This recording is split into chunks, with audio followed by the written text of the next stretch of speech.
মনে উঠল এক রাজার কথা।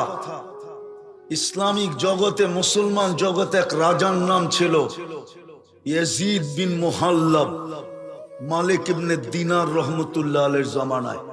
বড় প্রতাপশালী ছিল। বাড়ির থেকে একদিন বাইর হইতেছিলেন, প্রতাপের সাথে, অহংকারের সাথে মালিক ইবনে দিনার রহমতুল্লাহ আলাইকে চিনেন কি চিনেন না জানি না, চিনলেও শুনেন না চিনলেও শুনেন। তো উনি উঁচা জায়গায় তাকায় তাকায় তাকায় দেখতেছিলেন, একটু বেকা চোখে দেখতেছিলেন। বেকা চোখ বুঝেন?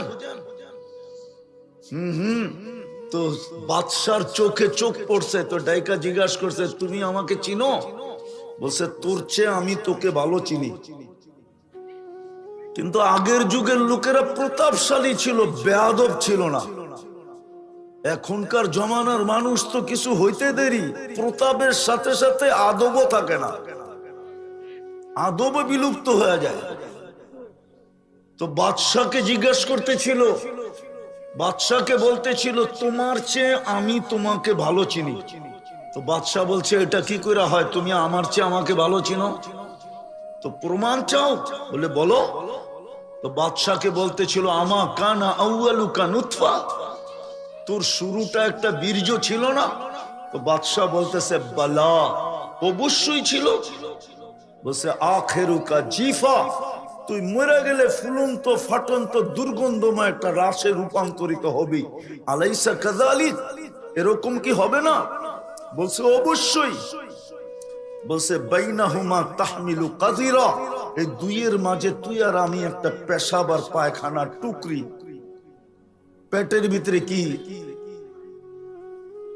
আরে বলেন না, এটারে টুকরি বোঝেন? টুকরি আপনাদের এখানে কি বলে? পেশাব পায়খানার টুকরি। বাদশার দিলে যে লাগার মতো লাগছে। বলছে, বালা, তুই আমাকে চিনছ? এই চামচ গুলো একটা আমারে চিনে না।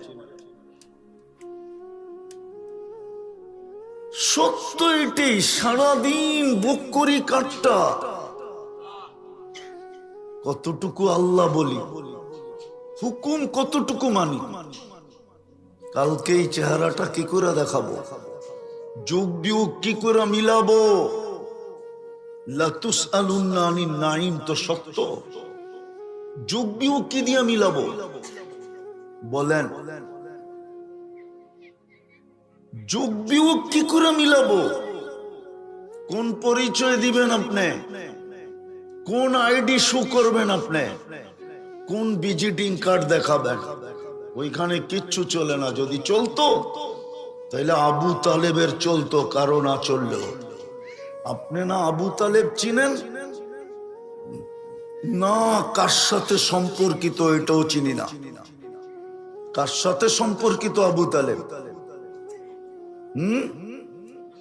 আপনি মুহাম্মদুর রাসূলুল্লাহ চিনেন না। যদি চিনতাম আমরা, তাহলে যুবকদের চুলের স্টাইল এরকম হতো না। সখীপুরের মতো জায়গায় 500 টাকা দিয়ে চুল কাটে, জিজ্ঞেস করেন না কেউ কাটে না? ডিজাইন করতে কে নাই? সারা রাত্র নেটে চুলের ডিজাইন দেখতে থাকে, তারপরে স্ক্রিনশট দেয়, তারপরে সেলুনে নিয়ে যায়, তারপরে বলে এই ডিজাইন কেটে দিতে হবে।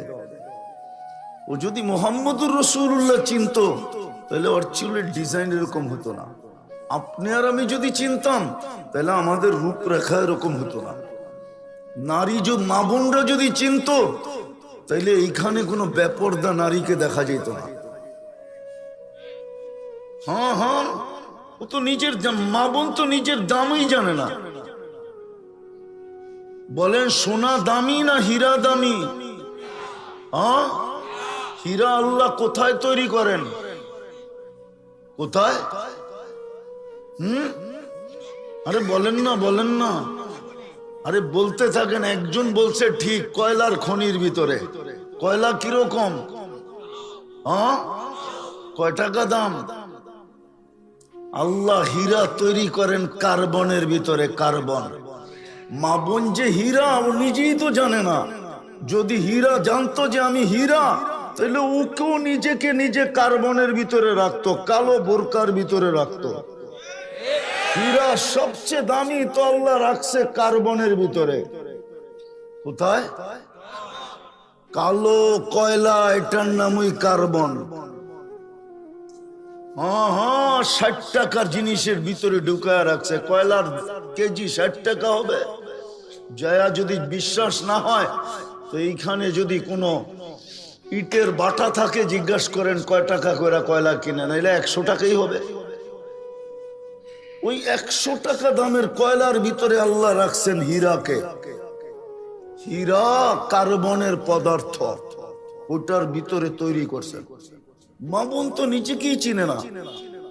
ও যদি চিনতো নিজেকে, মা বোন যদি নিজেকে চিনতো তো বোরকার ভিতরে রাখতো যে আমি হীরা।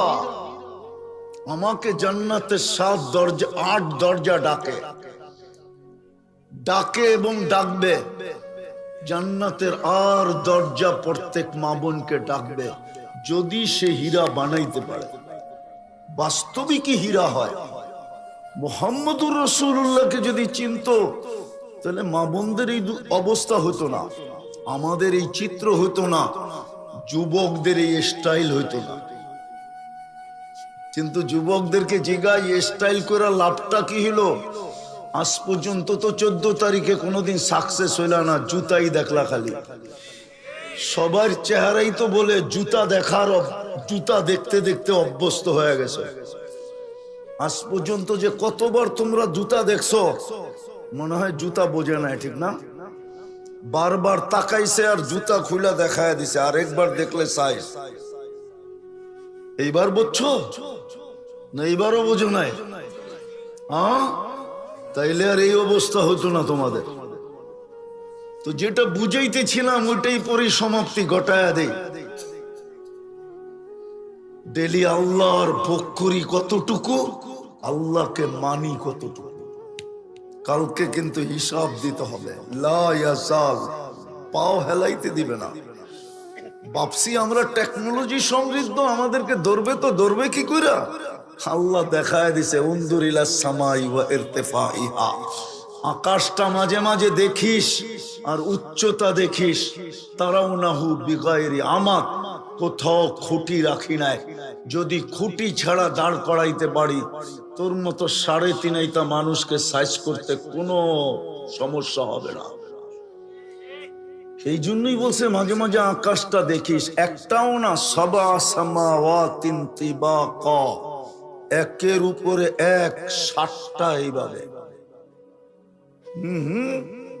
বাসাতাল আরদা আলা মাইল জামাদ, আকাশ দিয়া বুঝে আসে না তো জমিনটা দেখিস পানির উপরে বিছায়া রাখছি, নাইলে তুই পাইপ গাললে পানি উঠে কোত্থেকা?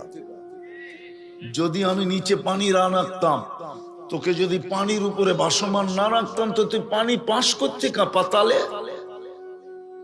কে রাখছে পানি?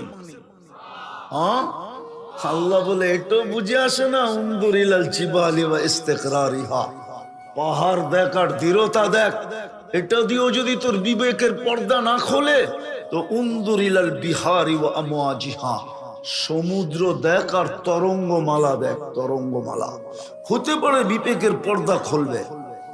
যদিও আমি আজকে ইচ্ছা স্বাধীনতা দিছি, কিচ্ছু বলি না, শুধু তাকায়া তাকায়া দেখতে থাকি।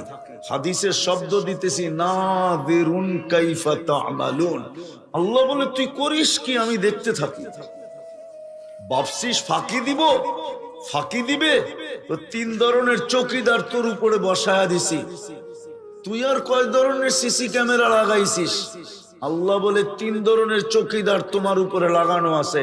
কিরামান কাতিবিন ইয়ালামুনা মা তাফআলুন, 24 ঘন্টা যা করো সব ভিডিও হইতেছে। মা মিন কাউলিন ইল্লা লাদাইহি রাকিবুন আতীদ, যা বলতেছো 24 ঘন্টা অডিও হইতেছে। ইয়ালামু খাইনাতাল আয়ুনি ওয়া মা তুখফিস সুদূর, চোখের ইশারায় কি বুঝাইলা? সারা দিন মনে স্বয়ং আমি আল্লাহ সুরক্ষিত করতেছি। ফাইনাল মাফার, তুই ভাগবি তো ভাগবি কোথায়? যাবে তো যাবে কোথায়? ভাগবে তো ভাগবে কোথায়? বিদায় একটু ভাবেন, কাজে দিবে। হতে পারে আজকের ভাবনা আমি 1টা 2টা দেখাই শেষ করতেছি। হতে পারে ভাবনা, কখনো কখনো চোখের কোনায় পানি উদিত করে দিতে পারে, চোখ দিয়া পানি বাহির হবে, হায় আল্লাহ, যেটাকে কান্না বলে। তো বইলা দিছে মাসির মাথার পরিমাণও যদি উদিত করতে পারিস তাহলে এই চক্ষু আর জাহান্নামে যাবে না, অর্থাৎ তোর বডি যাবে না, যদি একটু উদিত করতে পারিস। আর যদি চিন্তা করতে করতে একটা চিৎকার বাহির করতে পারিস, ফালাম্মা তায়াক্কানতা বিল বাওয়ার, চিৎকার বাহির করতে পারিস, হায় করলাম কি, হায় আমি বুঝি শেষ। যদি চিৎকার বাইর করতে পারিস তো আল্লাহ বলে ফালাহ তায়াক্কানতা বিল বাওয়ার ইয়া ইবনা আদম ফালাম্মা তায়াক্কানতা বিল বাওয়ার ওয়া যানানতা আন্নাকা মিন আহলিন নার মানাহতু ইলাইকা রিদওয়ানি ওয়াল্লাইতু ইলাইকা গুফরানি কুলতু লাকা লা তাহজান গফারতু লাকা যুনুবা ওয়াল আওসার ওয়া লিআজলিকা সাম্মাইতু নাফসি আল আজিজুল গফফার। আল্লাহ বলে, আল্লাহ তুই চিৎকার দিতে দেরি, আমি রেজার চাদর দিয়া তোকে ডাকতে দেরি করি না, মাগফিরাতে ডুবাইতে দেরি করি না, ছুটা আইসা তোকে সান্ত্বনা দিতে দেরি করি না। চিন্তার কোনো কারণ নাই, তোর গুনাহ খাতা মাফ করে দিলাম, তোর জন্যই তো আমি আজিজুল গফফার। হতে পারে চিন্তা, এই জন্য আসেন চিন্তা করি কতটুকু 24 ঘন্টা আল্লাহ ব্যয় করে আর আমি আল্লাহর হুকুম কতটুকু মানি। এই উম্মতের তো বেশি দরকার ছিল না, হ্যাঁ, এই উম্মতের বেশি দরকার ছিল না, একের ভিতরেই তো 100 ছিল, একের ভিতরেই কি ছিল? আমি হাদিস দিয়ে বুঝাইতেছি, ইদা সালুহা সালুহা সাইরুল আমাল, একের ভিতরে 100। 5 ওয়াক্ত নামাজই যদি পড়তো, যুক্তিসঙ্গত কথা, নামাজ দিছেন আল্লাহ, পড়মু কই? এত দামি জিনিস নামাজ, কোথায় পড়মু? যেই কোথাও পড়তে পারতাম আল্লাহ বইলা দিত, যেই কোথাও পড়, বইলেও তো দিছেন। তারপরে বলছে পড়বি কোথায়? তাইলে আমার ঘরটাই নামায়া দেই, লয়া যা আমার ঘরটায়, আমার ঘরে পড়িস। মসজিদ কার ঘর? না আপনাগো ঘর? কার ঘর মসজিদ? আল্লাহ নিজের ঘরটা দিয়া দিল পড়ার জন্য। তারপরও তো 90% মসজিদে যায় না, রাগ হয়ে গেলে? কার ঘরটা নামায় দিল? তারপরও তো 90% যায় না। শুধু ঘর নামাইলেন না, শুধু ঘর দিলেন না, আবার নিজে ডাকার দায়িত্ব নিলেন। যাই ঝামেলা অনেক থাকবে তো আমি ডাইকা ডাইকা নিয়ে আসবো, আমি আরে বলে না, বলে তো আপনজনকে তো এটাই বলে, ছেলেকে বলে ঘুমা বেটা, সময় মতো আমি তোকে উঠায় নিয়ে যাব। আল্লাহ ডাইকা ডাইকা আনতেছে, তারপরে তো 90% আসে না। কে ডাকে? কে ডাকে? ও পদস্থ দেখলে লুঙ্গি খুইলা যায়, আল্লাহর ডাকের কোনো দাম নাই।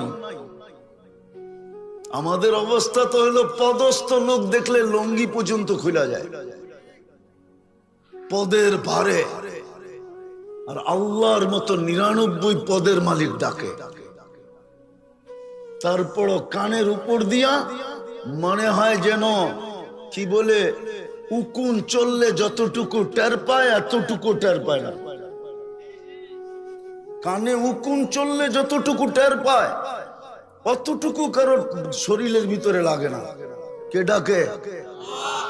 99 পদের মালিক শুধু আল্লাহ ডাকে না, রহমান ডাকে, রহিম ডাকে, মালিক ডাকে, কুদ্দুস ডাকে, সালাম ডাকে, মুমিন ডাকে, মুহাইমিন ডাকে, আজিজ ডাকে, জব্বার ডাকে, মুতাকাব্বিরুল খালিকুল বারিকুল মুসাব্বিরুল গফফারুল কহ্হারুল ওয়াহ্হাবুর রাজ্জাকুল ফাত্তাহুল আলিমুল কাবিদুল বাসিতুল খাফিদুর রাফিউল মুইজ্জুল মুযিল্লুস সামিউল বাসীরুল হাকামুল আদলুল লতীফুল খবীরুল হালিমুল আলিমুল আযীমুল গফুরুশ শাকুরুল আলিয়ুল কবীরুল হাফিজুল মুকিতুল হাসিবুল জলিলুল করিমুল রকিবুল মুজিবুল ওয়াসি আল হাকিমুল ওয়াদুদুল মজিদুল বাঈসুল শহীদুল হকুল ওয়াকিলুল কবিয়ুল মতিনুল ওয়ালিয়ুল হামিদুল মুসি আল মুবদি আল মুঈদ আল মুহয়ি আল মুমীত আল হাইয়্যু আল কাইয়্যুম আল ওয়াজিদ আল মাজিদ আল ওয়াহিদ আল আহাদ আল সামাদ আল কাদির আল মুক্তাদির আল মুকদ্দম আল মুআক্খার আল আউয়াল ওয়াল আখির আল যাহির ওয়াল বাতিন আল ওয়ালি আল মুতাওয়ালি আল বারু আত তাওয়াবুল মুনতাকিম আল আফু আর রাউহু মালিক আল মুলক যাল জালালি ওয়াল ইকরাম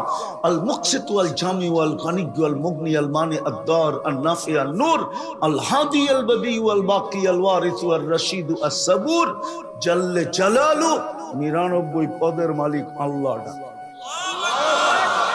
অথচ কানের ভিতরে উকুন চললে যতটুক টের পায় এতটুক পর্যন্ত গায়ে লাগে না। একের ভিতরই তো 100 ছিল। সামনে আসতেছে রমজান, এক রমজানই তো জীবনের জন্য যথেষ্ট ছিল। 100% তো রমজানও নামাজ পড়ে না, 50%ও পড়ে না, উঠতে গেলে 30% পড়ে, নামাজই পড়ে না। এক রমজানই তো যথেষ্ট ছিল। এক রমজান 89 বৎসর 2 মাস, কত 89 ইয়ার্স, আর তারপরও 2 মাস, 89 বৎসর, 1 মাস 70 মাস, আর এক লাইলাতুল কদর 83 বৎসর 4 মাস। দুটা যোগ করলে হয় 89 বৎসর কি 2 মাস। কি জবাব দিবা যুবক আল্লাহর কাছে? বলো কয়টা রমজান এই পর্যন্ত গেল? পারতো তো মা বোনরা, পারতো তো নিজের সামনের প্রতিবেশীকে আজকের থেকে কালকের থেকে যদি বলে যে বোন ইফতারি তুই পাকাবি না, বলবে কেন? বলে শুনছি ইফতার করাইলে রোজারও সওয়াব মিলবে আর জাহান্নাম থেকে মুক্তিও মিলবে। তোর ইফতারি আমার সাধ্য অনুযায়ী যা পারি আমি ডেলি পাঠায়া দিব, তোর পায়ে ধরি তুই ইফতারি পাকাবি না। এলে ওই আগের ঘরের মাও বলতো, বোনও বলতো।